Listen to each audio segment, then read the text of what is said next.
السلام علیکم۔ حج سیریز کے حوالے سے ولاگ جاری ہے۔ سورہ مائدہ کی آیت ہے، اللہ تعالیٰ ترجمہ ہے جس کا، اللہ تعالیٰ شانہ نے کعبہ کو جو محترم گھر ہے لوگوں کے قائم رہنے کا سبب بنا دیا۔ یہ سورہ مائدہ کی 97 نمبر آیت ہے۔ اللہ تعالیٰ شانہ نے کعبہ کو جو محترم گھر ہے لوگوں کے قائم رہنے کا سبب بنا دیا۔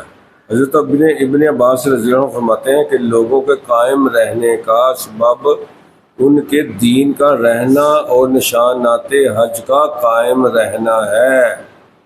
دوسری حدیث میں ہے، ان سے یہ نقل کیا گیا کہ ان کا قائم رہنا یہ ہے کہ جو لوگ اس میں پہنچ جائیں وہ مامون ہو جائیں۔ اللہ اکبر۔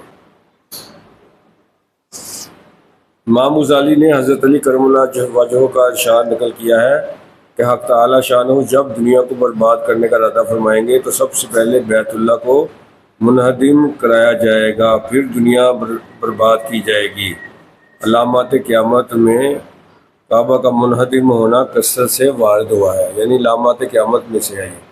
حضور صلی اللہ علیہ وسلم کا ارشاد ہے کہ وہ حبشی گویا میری نظر کے سامنے ہے جو کعبہ شریف کو ایک ایک پتھر اس کا گرا کر منہدم کرے گا۔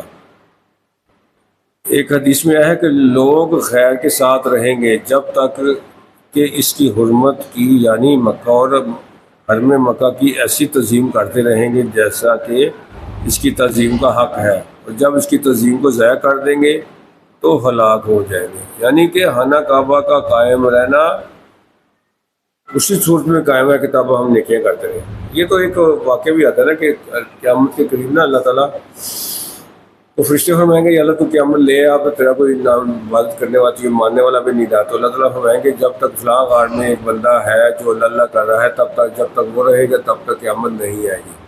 اس کا مطلب یہ ہوا کہ اللہ کا نام لینا دنیا کے قائم رہنے کی وجہ ہے۔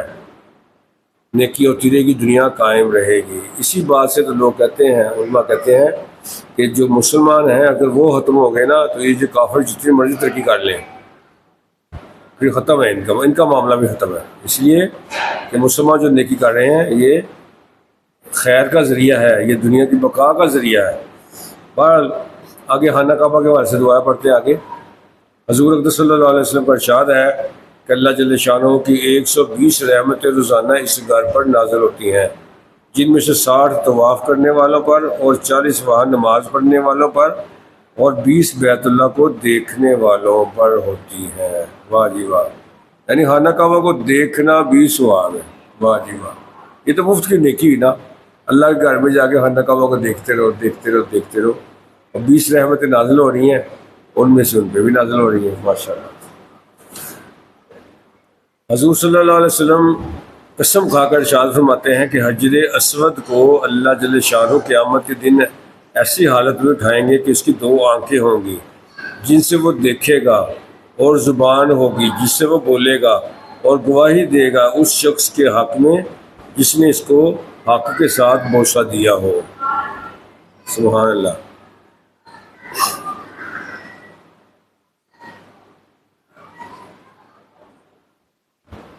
تو یہ تھی باتیں بیت اللہ کے تکریم کے حوالے سے اور حجر اسود کے حوالے سے، فضائل کے حوالے سے۔